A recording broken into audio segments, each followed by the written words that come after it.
I'd recommend watching the first video, cause that's the part where I gave all the information. In this part, I'll be applying said information on some examples. I'll be using photo references, my drawings, and also other artists' drawings. There will be links to the socials of artists that I've shown here in the description, if you wanna see more stuff from them. Let's get to the video. Firstly, I wanna talk about what recipe I use to draw breasts. Well, I don't use any, kinda. I just sketch the rest of the body and then loosely sketch the breasts on top of it. I do use a few guidelines to help me place them though. So here we have the torso, the arms and the neck, and then the guidelines that I've mentioned. And then lastly, the breasts. After sketching this, I lower the opacity and then draw on top of this.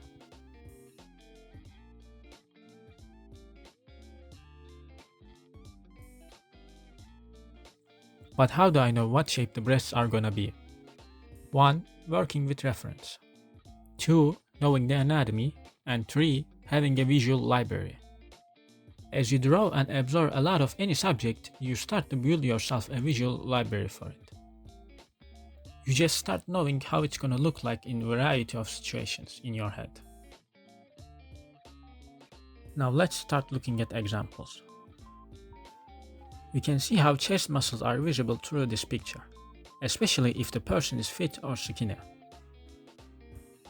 Keeping this in mind helps you place the breasts more accurately, in my opinion.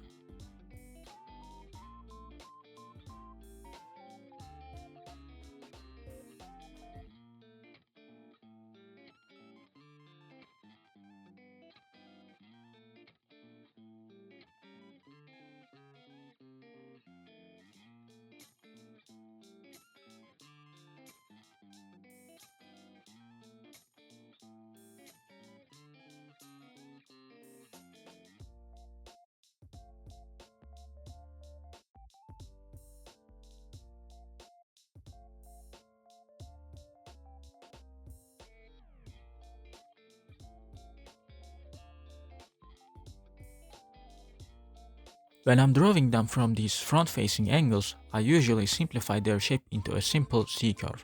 So it's one small C-curve and then a big one.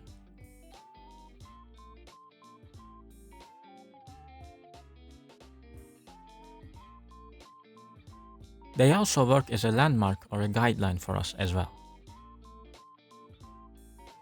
As in, when we have difficult angles like this one, placing breasts might be difficult, and marking where the chest muscles are located can help us with that.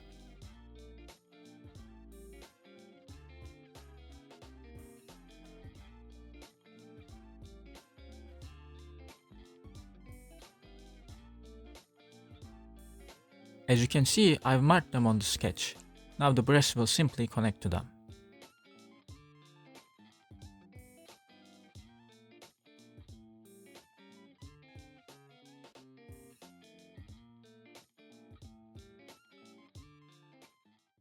Now a few examples about their form.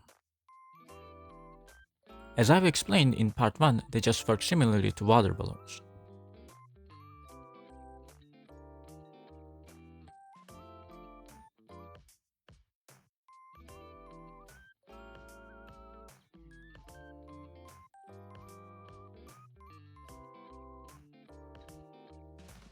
These simple angles are pretty straightforward. The weight drops to the bottom and they get this softer, ovally shape. This will be more prominent the bigger they are.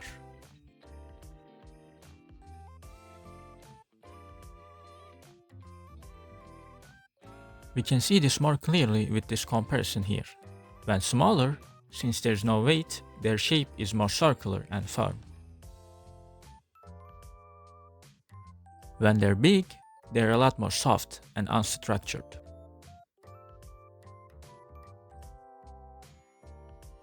One tip I can give you to draw large breasts would be to mark where the main mass is gonna end up, and then connect it to the chest.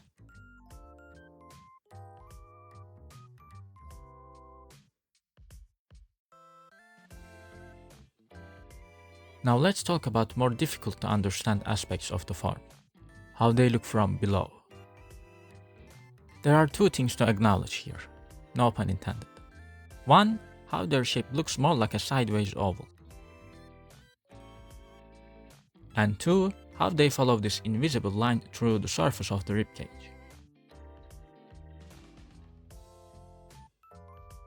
Marking this said line on your sketch could help you place the breasts on angles like this.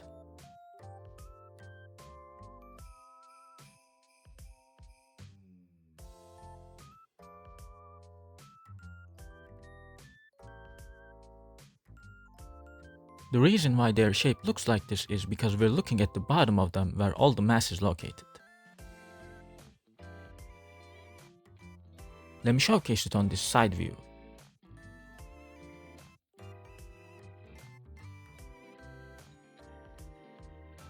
We're seeing this area.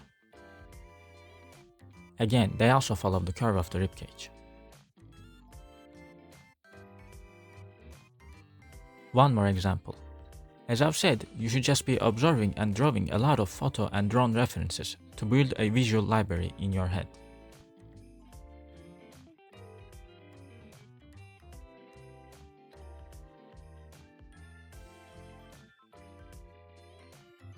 It would be difficult to find real-life pictures on these angles though, so you'll probably need to stick to drawings.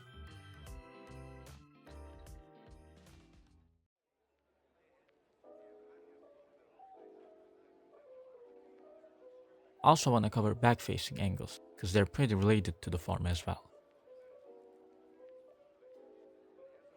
When drawing these, we just have to think about how the breast, which are soft, is sitting on a hard object that is the ribcage.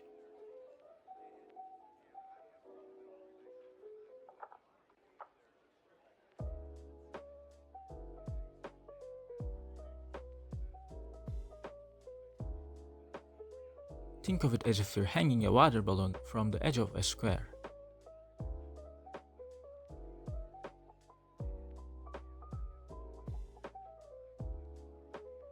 Notice how the side that's in contact with the square is flat and the other side is curved.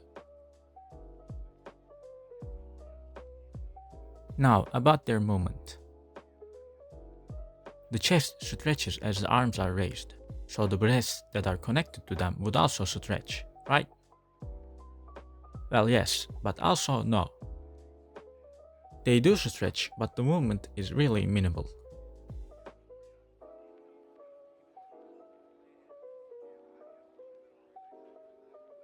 As I've shown here, the right breast didn't really move that much even though the arm is fully raised.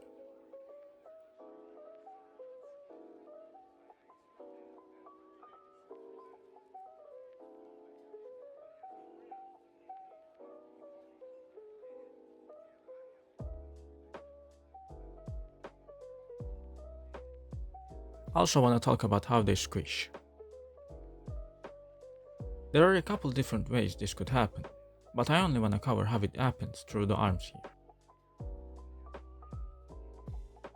It's pretty straightforward. They get closer to each other and squish. Now let's talk about how we could easily simplify them when they're inside clothing. As you can see, when they're inside a relatively tight outfit, we don't really have to think about them individually and overcomplicate it. Just draw them as if they're a ramp attached to the ribcage. Still keep in mind their roundness though, especially on the corners. Again, think of them as a ramp, but keep their roundness in mind.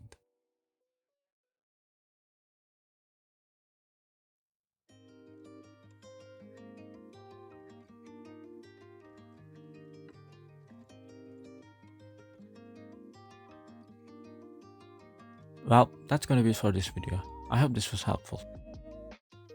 If it was, I would really appreciate if you subscribed. Thank you for watching till the end. Have a nice day.